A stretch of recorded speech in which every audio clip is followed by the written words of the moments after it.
Good evening, ladies and gentlemen. This is Waqi again speaking from Dubai, UAE. The topic of the short talk that I'm going to do right now is about the leadership imperative of mastering one's emotions.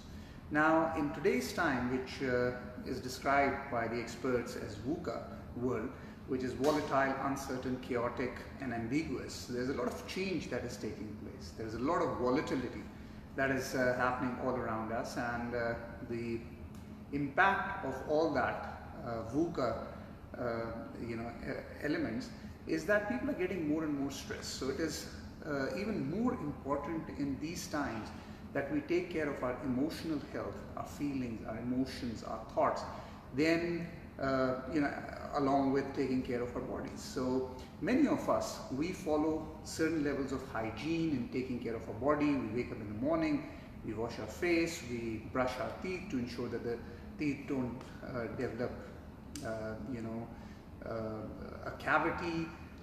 Whenever we have a pain, we go to the doctor to show ourselves. We do exercises, we do medical checkups regularly, but we don't take care of the emotional health that we go through. We don't take care of the injuries that we may get emotionally. For example, rejection, loneliness, stress, fears. All these have a very, very profound impact on the emotions and the psyche of individuals, and that emotions and psyche play a big role in our, not only on our emotional constitution, but also it has a direct impact on our physical well-being.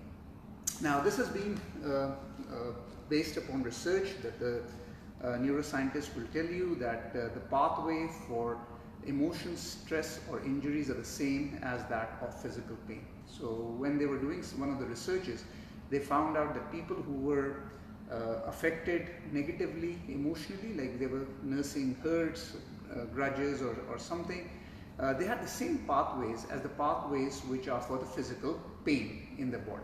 So which means that they were able to treat some of the patient with the paracetamol or the painkillers, because these were the same pathways. So people believe that whatever is happening in their mind is something just there, and it will be and people need to overcome that on their own.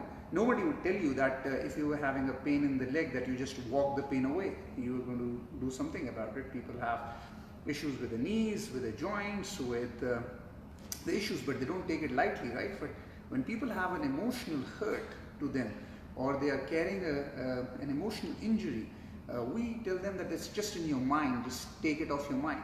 And that is a problem. That is a huge thing which we need to overcome in today's time. And that's what I want to talk about, is like how do we create those emotional hygiene in our daily lives so that we are emotionally strong and are able to cope with the difficulties that we face in the life with the inner pleasantness, despite all the turmoil that is going all around us. So that's an important element, okay?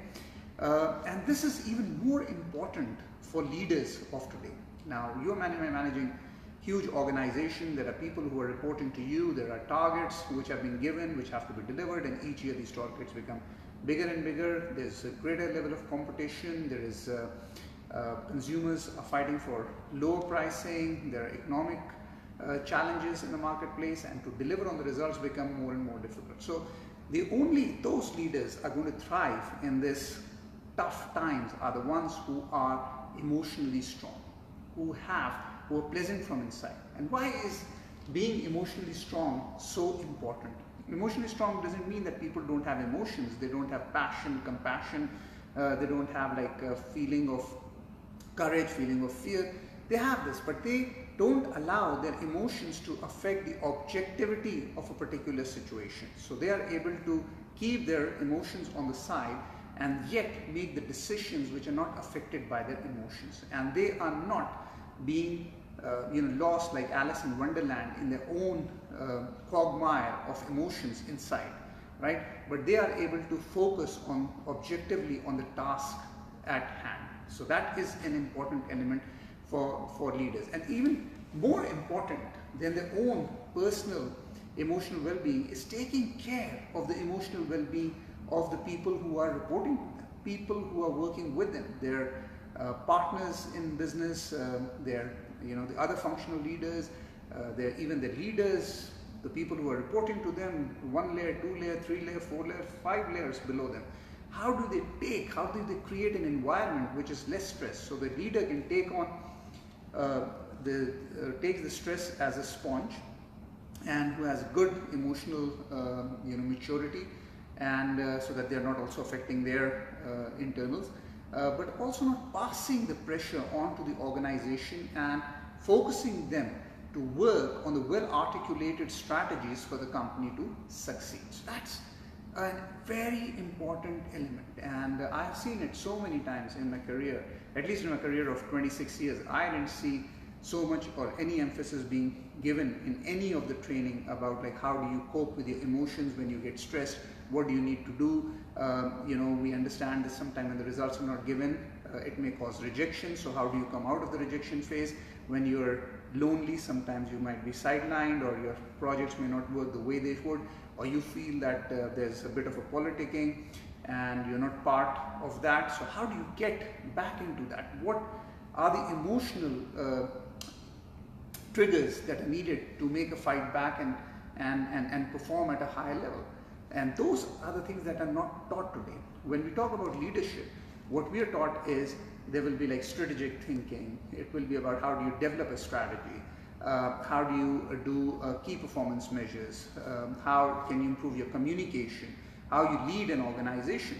But what we are not taught is how do you cope up with the failures, how do you cope up with rejection, how do you cope up with the fears that you carry with yourself, how do you cope up with the uncertainty that is taking all around us. And the further complication of the emotion is that you may wake up in the morning really very excited and happy, and then you go to office and you get a call or an email or something happens which just creates a change in your emotions.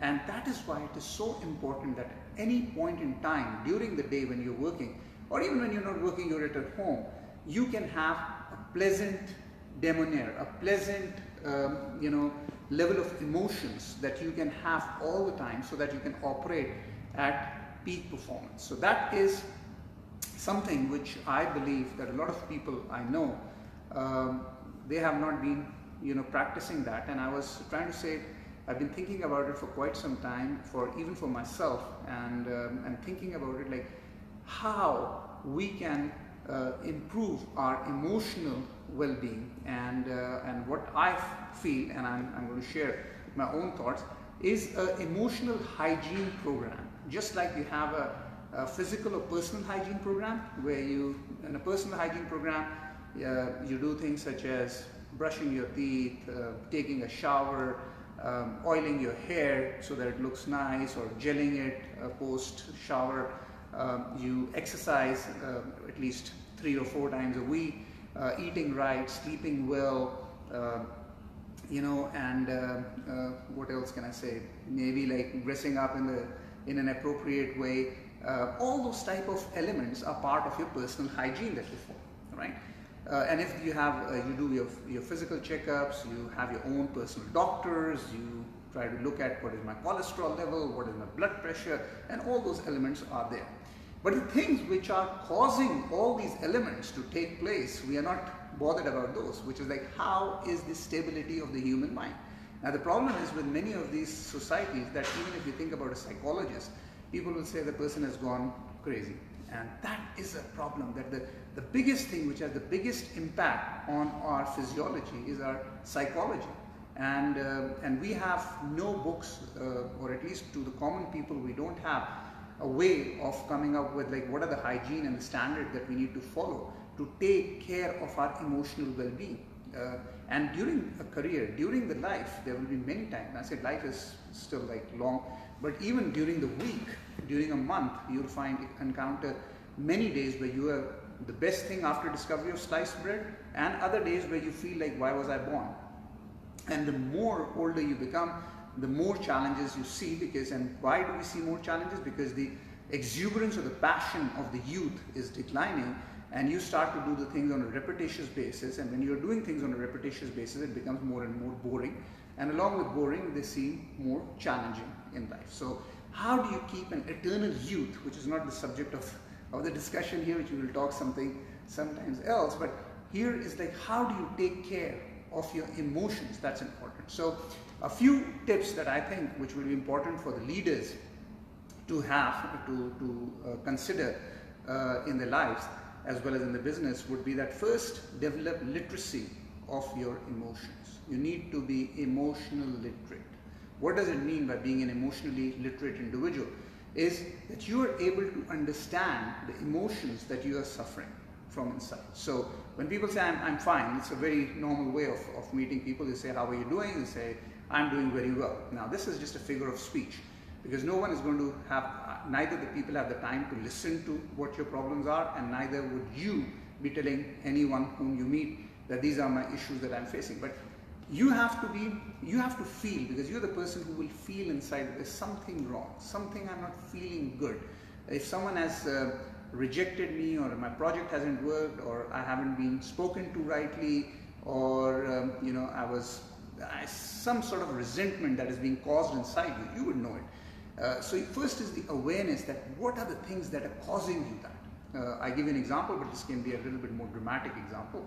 Like say for instance, you're having a discussion with your boss, and your boss tells you that, listen, this time your performance has not been good, though you have met some of the results, but I was looking at results in another direction, and they have not been up to par with what you have been doing, and I'm going to give you a lower rating, and this can mean that I might have to put you onto the improvement program. Now, what does that do? The person might say that, okay, thank you, I'm going to go back and work on it, but you feel an internal sense of rejection, an internal sense of failure, that despite whatever work that I have done, and I've been putting in so much, because of the misalignment or whatever, it's not being perceived correctly, and there were events that were beyond my control that also contributed to the results not being delivered to the extent that they should have been, and you start feeling like, no, this is the person is then blaming me for the results. Now, the real thought, that's an emotion which surfaces, but that's not the real emotion. The real emotion which makes you upset or irritated is because you think that you have not lived up to the expectations of your family, for the people who are dependent on you, of the people who believe that you will be able to perform superiorly, so that you can bring in, with the salary increases, with the promotions, you may be able to contribute better to their well-being. Okay, so that is the hurt that you take. So if you don't do something about it immediately, you keep it, it's like a toxin. So when you keep toxins inside yourself, of course you cannot become healthier by having toxins in your body. So you have to release it, and the way to release those type of toxins is, first for me, is like take the emotions out. When you understand with the literacy that, okay, this is the emotion that I'm going through right now, and the source of the emotion is X. So if that is the, just one second, okay. So if that is the case, and if you have that emotional, then you say, what do I need to do to avoid that? So you say, okay, let's focus on objectively what has been said. So the results were not as per expectation. There were certain things that had happened. Now what do I need to do to get them to the place? And you have to give yourself the confidence that you are capable. It wasn't because of your lack of capability. Maybe you lacked certain skills, maybe because things did not go the way you wanted them to go, but you should have a plan based upon the current results, that how do you take the results up. But at no point should you lament, for no time you should tell yourself the story that I'm a failure, or I was unable to live up to the expectations of other people. Because once that pathway is formed in the mind, once you start to believe that you're a failure, then whatever effort you will make, you will never be able to come back strongly. You will consider yourself to be a failure, and your mind itself will stop you from achieving the goals that you want to achieve. So it's absolutely important one to develop the literacy about emotion. The second thing which is very important for your emotional hygiene is encouraging yourself and encouraging your team. Okay, so a lot of leaders believe that their role to their organization is to, is to create an environment which is fair, which is like absolutely right, or pass on to them the direction and ask them to follow the leader. Now that's not where the role of a leader stops. The role of a leader is to be an inspiration for the people, is to infuse the belief in themselves that they are capable of achieving the purpose and the objectives of the organization. Now I have seen many leaders who come in, and when they are deploying the objectives, goals for the organization, they themselves say, yeah, listen, I got it from the globe and I'm doing it on a regional basis. It looks too high. We need to go back and renegotiate the goals to make them smaller, to make them lower. Now, what they're doing is trying to lower the goals, lowball the target so that they can exceed them to get a higher bonus. But in the meantime, the psyche that has been provided to the entire organization is that this is an unachievable goal. And once you start believing that this is an unachievable goal, guess what? People don't deliver on those goals because they don't believe it to be right, in the first place. So here is my friend Imtiaz saying hello. Hi, I'm Imtiaz. Hope you're doing well. So that is something which is absolutely important. So encouraging the people, making them believe in themselves, making them believe in the corporate goals, the corporate vision, is the job of a leader. And for the leader to stand, walk the way as if like things will be delivered, things will be done, and that is how a leader should act. Another thing about emotional hygiene would be to do affirmation, and this is something which I try to do every day, and it helps, which is like affirmations is the repetition of certain things which then become engraved in the mind. So simple things such as, like you say, I am great, I have a great family, I have a great life. So it's like affirmations combined with gratitude to some extent, but also trying to say the positive things so that they start to manifest in your life. Now it seems like jumbo mumbo to say that if you start saying something it will manifest into your life. It's because of the subconscious mind. So from an emotional health point of view, whenever you are getting a negative thought, you should also replace it with a positive thought. It seems easy in saying, but it's difficult to do. But for that we need to have first the literacy of an understanding of our emotions. Once we have the understanding of the emotions, we will know that what is causing us an issue, and we can change it to something else. Now the fourth element of our emotional hygiene would be distraction. Now you said, how can distraction be? Like what happens when a kid is asking for something? They say, I want to have a candy, I want to have a candy, I want to have a candy, and it's late in the night when you cannot get the candy, and you also know that the kid is developing cavities. You don't want to give the candy to the kid. So what do? You distract the kid. You say, oh, have you seen that amazing toy? Let's play with this. And soon the kid stops asking for the candy, and then he or she gets involved with the other game. So that's distraction, right? Likewise, when we are having a barrage or a deluge of negative thoughts, and the mind has the capability and the power to take a thought and to magnify it many times over, making it like, most of the time it seems like it takes you from a very small innocuous thing right up to your grave. It will show you the entire way of going over there. So what you do is, like, once you have the awareness, you distract yourself into a positive thought.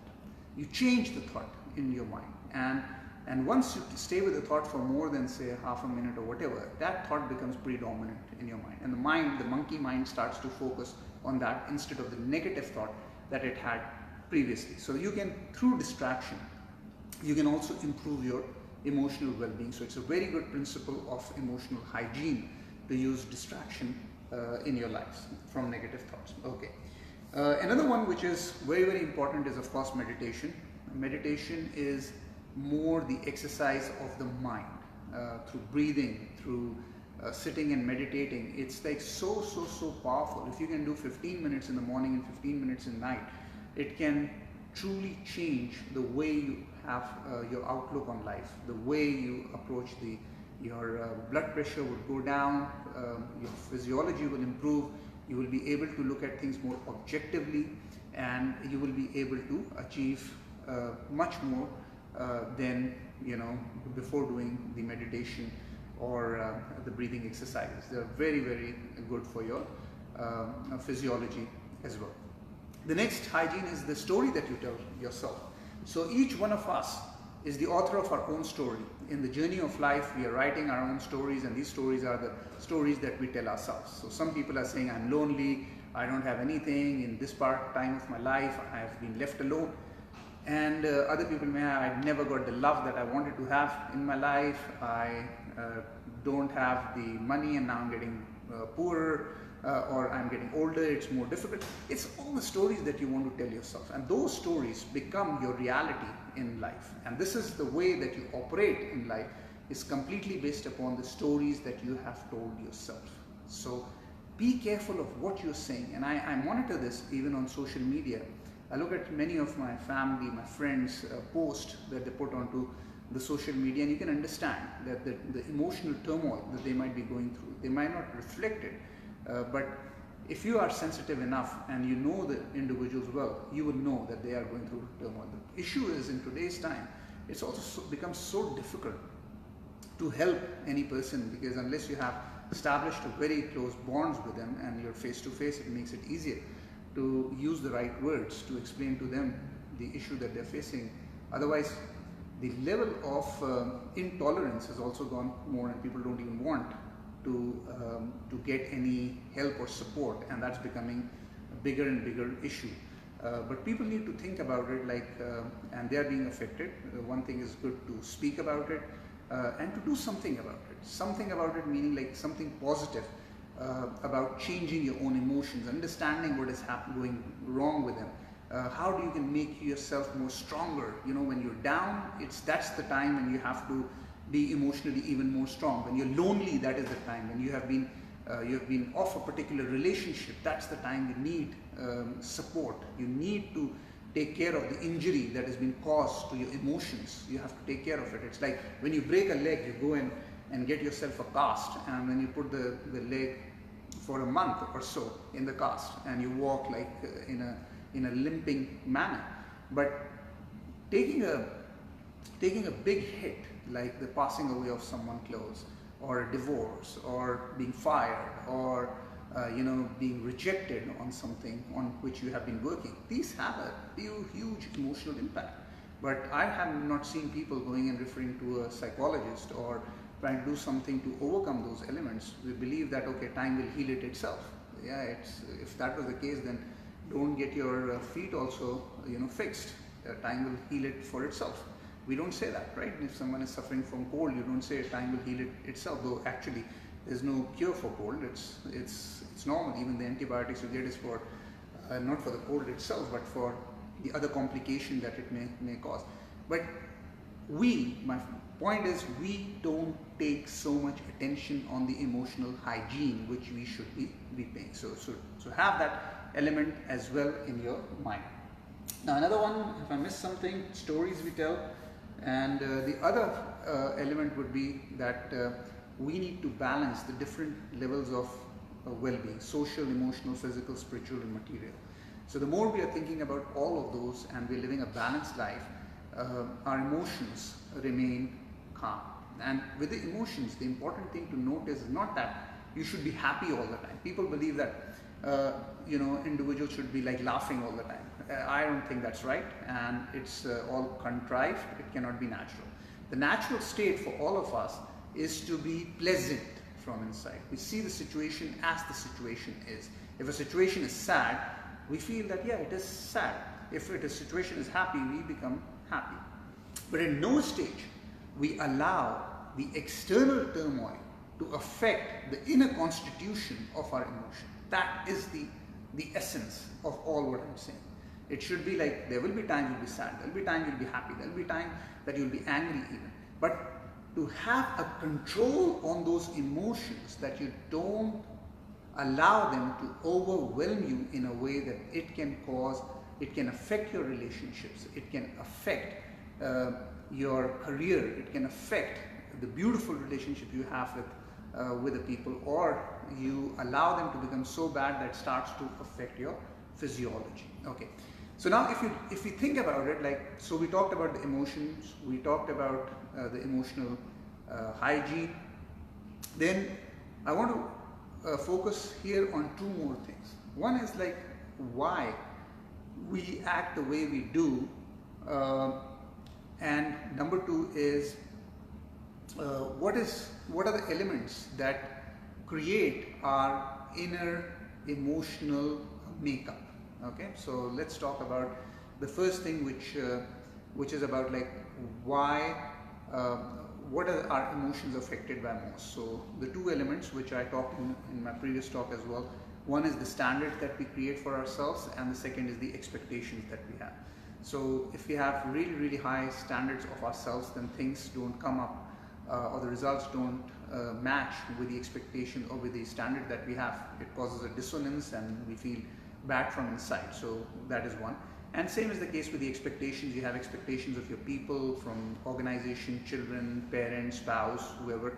And then if those expectations are not delivered as per the story that you have in your mind, you start to you have a, it can lead to anger, it can be different type of emotions can be created. So we need to control these emotions and understand what is the source of these issues. And then with all the emotional hygiene things that I talked about, like laughing a bit when you wake up first thing in the morning, start with gratitude. And gratitude is a great healer. When you say things such as that, I'm grateful for the family I have, grateful for the life I have, grateful for the health that I have, grateful for the house, the car, the job, whatever the thing, or the business that you have.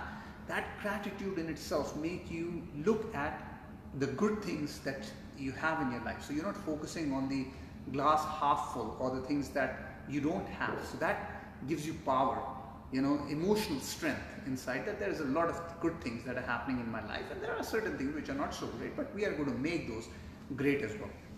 So it's really important that you start, and I found this a great way. The first thing you do, and the last thing also, count your blessings before you sleep. It's also very good thing that you can do. And the second element which I was saying is like, why do we act the way we do? You can trace it into four things. One is the conditioning that we have gotten from our childhood, from our universities, from our culture, from whatever is around, is the conditioning that we have gone through. I have shared a video on my website, which is the baby elephant syndrome. And the baby elephant syndrome is simply that in circuses, when they bring in baby elephants and they put a chain on the feet, the baby elephant tries to break the chain but fails minute after minute, hour after hour. It tries, but it fails. And after some time starts to believe that it is truly futile to break the chains, as these are simply too strong. Now over time, the elephant turns into a 10,000 pound adult, and the circus people put a very thin chain around its leg. But the elephant doesn't break the chain. If the elephant wants, he can just bring down the circus completely, but it doesn't, because the chain in his mind are stronger than the chains on its feet. So this is what is happening with the conditioning that we have gone through. So sometimes for our own emotional health, we need to be calm enough to look at all the conditioning that we have received, to see which are the beliefs, the conditioned beliefs that are good, which are enabling us to achieve the life that we want, and which are the ones which are holding us back, which are the ones which we can change. That's the part of human evolution. That is something which we need to look at. And intellectualism, education is not about memorizing things and reproducing them. Education or intellectual is not being just taking big words and talking about it. Is the internal emancipation of the human mind. It is the intellectual emancipation of the human mind. It's your ability to tolerate, it's the ability to be, like someone who is completely opposing you in his or her thoughts. That's the level of intellectual emancipation one should have. Well, we don't. And that's where the problem comes in. We want our standards, our expectations, our ways of thinking to be straight-jacketed onto other people, and other people want the same to happen to us. And what is the result? Resentment, hate, fights, breakages, divorces, like this is what will happen because it's the way we are not looking at the things from our own emotional strength point of view. So that's one. So there's one, you can trace it in conditioning. Second is affiliations. What I mean by affiliations is like your affiliation to a company, to a community, to a country, to religion, to whatever it is. And when you feel strongly towards something, the more dogmatic your views on a particular thing, or you more vested that you will be, you will have very different attitude towards that. Like for instance, this was the period of time of the independence days of two of the neighboring countries, right, India and Pakistan.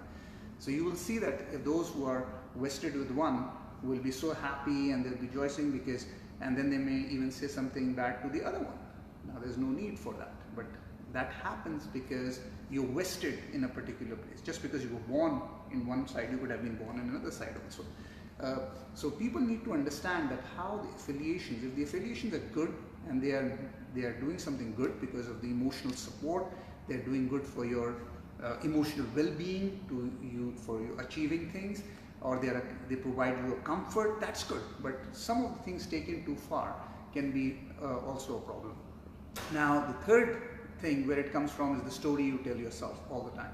So your emotional makeup is based upon the story. There are many people you will see, they'll say, I've been deserted, my children have left me, or I don't have people who listen to me, or I don't get or the easiest one is I don't get the number of likes on Facebook that I deserve. Out of the 300 people, only 100 people say good to that. So that can be anything. The story that you tell yourself on a daily basis, you tend to become that story over time. So if you change your mindset and start to think about your own story, that my life is great, I am great, I have a great family, and if whatever the limitations I have today, these are just limitations in my mind, and I'm going to overcome those, and I have a plan to do that.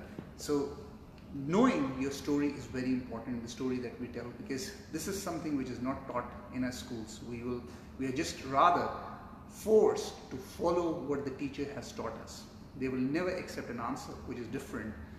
You may have your own creativity, you may have a different point of view on certain things, but they'll say, no, you just have to memorize and reproduce. And I know this because I myself am a gold medalist, and to get gold medal I had to reproduce what was written in the books. So the more good your recorder is over here, which can record it and then replay it in the exam, the higher the marks you're going to get. But that's not intellectual emancipation, that's not developing yourself emotionally, that's you're just being compliant with a particular way that has been shown to you, and the better the compliance, the better the results. That's how the mind is trained. Once the mind is trained like that, you want others to also follow the same thing because you have gone through a particular mechanism. So it's important to relook at the story, the situation, the problem that you have. Are these the real problems, or these are imaginary problems that have been driven from the story that you are telling yourself on a daily basis? So think about that. That's the level of thinking I want you to engage in. And the last point that I have on this one is created through our experiences. So I give this example that you talk to an individual who has been to, say, a country A, and you ask them, like, how did you like the country? And maybe the person had a very good experience when this individual went there on a vacation, or was living over there on an assignment, or whatever may be the reason. And so the person will say, oh, I love that place, this has such great mountains, it has a beautiful lake, and it has this or that. And then you talk to another person who has lived in the same place, who went through some difficulties, and the difficulties had nothing to do with the country, the difficulties had to do with his situation or her situation. And these people will say, no, I don't want to talk about that place because I had so many problems. Now, both, who would you listen to? Because this is being affected by the emotions that the people had about that particular place, right? And this is based upon their own experiences. So you have your life with your own experiences, and those experiences determine how you feel about a particular situation, about a particular person, about a particular thing. The meanings are being provided by our emotions. It's nothing else. It's just our emotions which are providing. So as long as we know that what are our behaviors or responses, or the way we act, or the emotions that we have are based upon on our conditioning, on our affiliations, or is it because of our experiences, or is it because of the story that we tell ourselves? So then you can say, okay, I understand that why I act in a particular way and what I need to do to move to the next level of intellectual emancipation, next level of emotional hygiene, where I can control my emotions in a better way, to be a better individual, to be a better contributor, to be a more empathetic and compassionate individual. I think that's the most important thing, to be empathetic and compassionate individual, a compassionate leader, a person who gives hope, a person who gives direction, a person who gives the desire for people to come out of the the crevice or the lowest points of their life, to rise, to say that no, I can bring about a change. That should be the role of a leader, to inspire a nation, to inspire a country, to inspire an organization, to inspire a community, to inspire even one person to rise and do things that they believe they will not be able to achieve. So this, my friend, was the things that I wanted to share about the emotional well-being and the emotional hygiene. For those of you who joined in a little late, I just give you an executive summary, and the summary is that all of us, we take really good care of our personal hygiene, we take care of our body, but we generally tend to forget the more important element, which is our psychology or our emotions. And it is important to understand how we act, the way we act to certain situations, and how we can replace these negative emotions with the positive ones, so that we remain pleasant and we avoid a lot of the issues with our physiology. Because when you have a problem with your psychology, it affects your physiology as well. So practice these things which I talked about. You can wake up in the morning, do gratitude, use affirmations, use meditation, breathing, exercising, laughing a lot, speaking about how you're feeling in a particular situation.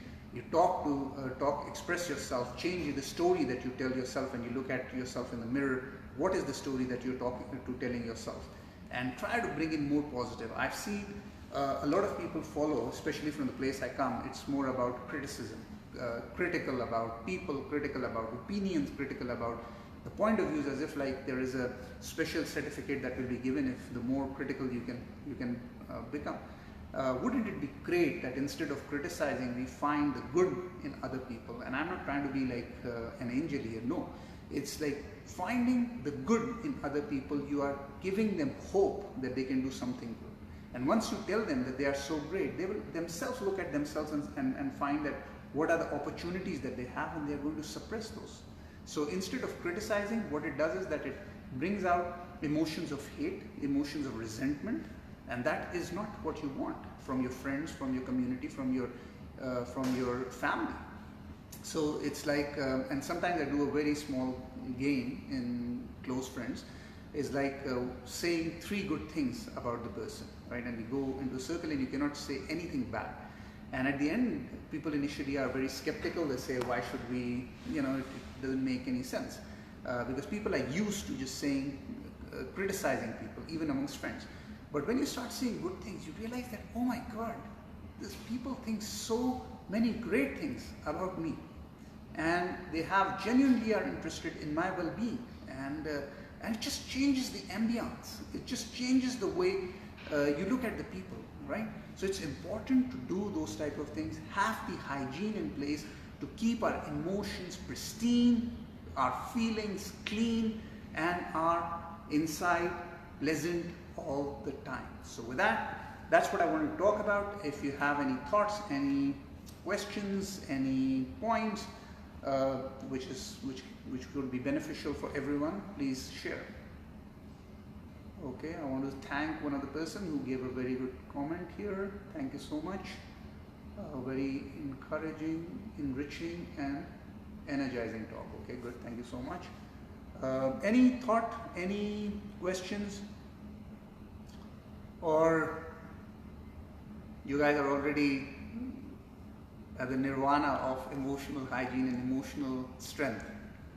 Okay, I see my favorite person saying great. Okay, thank you so much. It's your encouragement keeps me going. Anyone else who have a thought, any point? So if you don't have any thoughts or any points, I wish you a very good week ahead, and would only encourage you to focus at least as much on your mind as you focus on your body. So most of the people, they are into like gymming for looking smart, worried about a weight increase, but are not worried at all about the anger that they have all the time, or about not listening to anyone, or doing the things which they should not be. But they don't understand how they are being captive of their own emotion, right? But and how they can overcome those emotions to become really, really strong and powerful and shape the life in the way that they want their lives to be. So please follow that, and don't take the rejections, the loneliness, the fears and all to be lightly. It has an effect on the human mind, and you need to a normal state for any one of us should be a pleasant state where we are comfortable in our own bodies, we are comfortable in the company of our friends, of our family, of the people, without showing or proving to anyone what we are and why they need to be respecting us or doing this. It shows that if you're coming forward and you're trying to show that, mean that there is some sort of a emotional injury or that is taking place inside you, which you are trying to cover with all the things that you're trying to do. So with that, I want to say thank you very much to all of you, and I look forward to speaking with you again next week. And it would be a pleasure if you can provide some feedback. If you like the session, was it helpful? Have you taken any good insights from this which you're going to apply in your life? Because for me, the biggest objective is if you people use this and your lives are improved. There's a comment which has come from one of my friends. It says worthwhile and very fruitful. What if the other person does not listen to us? How can we make him or her? Okay, a very good point. The point which is coming from one of the listeners is that of this podcast is that what if we try to do our part, but the other person doesn't listen or is not receptive to our emotions, right? And I think that it doesn't matter. It's like if someone is there who's causing a problem to their own self, you cannot help that. You can only show them the way. So, but try to start from your own self. Like in a plane, when you're going through a turbulence, or when they say that in case of decompression, put the oxygen mask to yourself and then put it to the child. They did never say that put it to the child and then put it to yourself, because if decompression happens, the greater chances that if you're trying to fix it on the child, by that time you are gone, and then you will not be able to put it to the child as well. So the important thing is first bring about a change from within in your own self, and once you bring about a change in your own self, you will be able to help the other people. And if someone doesn't want to be helped, you cannot help them also.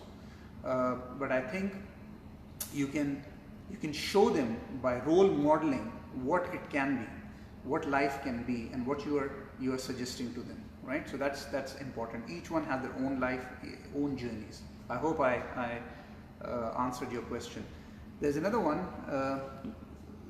It says, good thing you said about morning routine of thanking what you have and have positive thoughts from start of the day. Yeah, thank you so much. It's really helpful.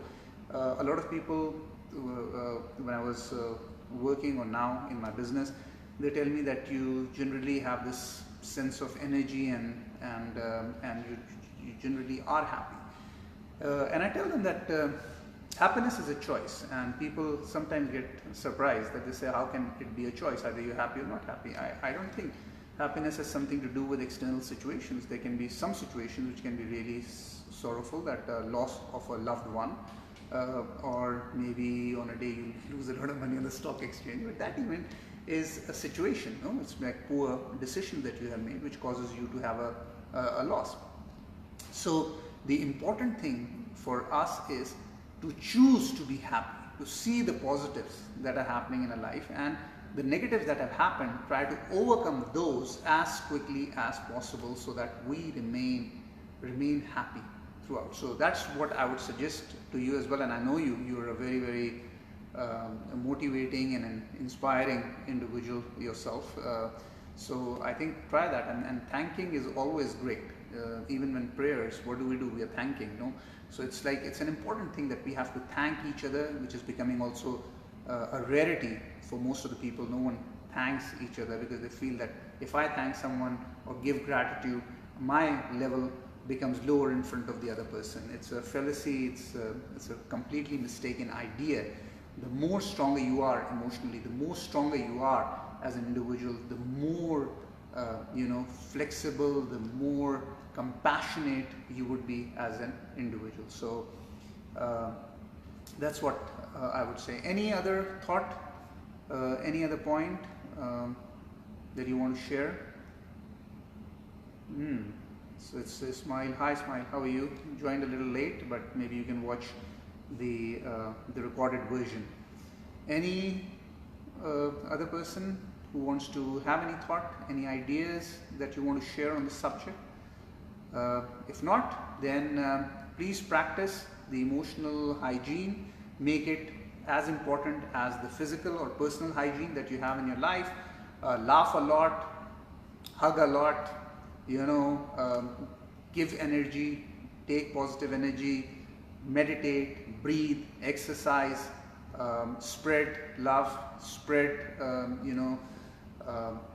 encouragement to the people. That's what life is all about. Living in a positive way. It's a choice. We live for what, 60, 70, 80 years. After that anyway, like people become senile, and it's depending on also which part of the world you are from and what type of medical care you're getting. But if you have a short period of life, try to live it in the best possible way. Live it in a way that it provides contribution to the others, and you can serve as a role model to other people in terms of happy living. I have one question here. What if I am surrounded with negative people? Listen, my friend, you're not the only one. If that is what you're thinking, believe me, it's not the situation. There are negative and positive people all around us. The important thing is, how are we and how are we being perceived? So that is the more important thing. How can we keep our emotions positive? How can we, despite the situation, keep our constitution positive and have this pleasantness inside us, right? So I give this concept of zappers and sappers. There are people who are zappers, who when you meet them, you shake their hands and you feel like so much energy, and they install so much of belief in yourself that you think that you'll be able to achieve anything in life, right? They zap you with energy.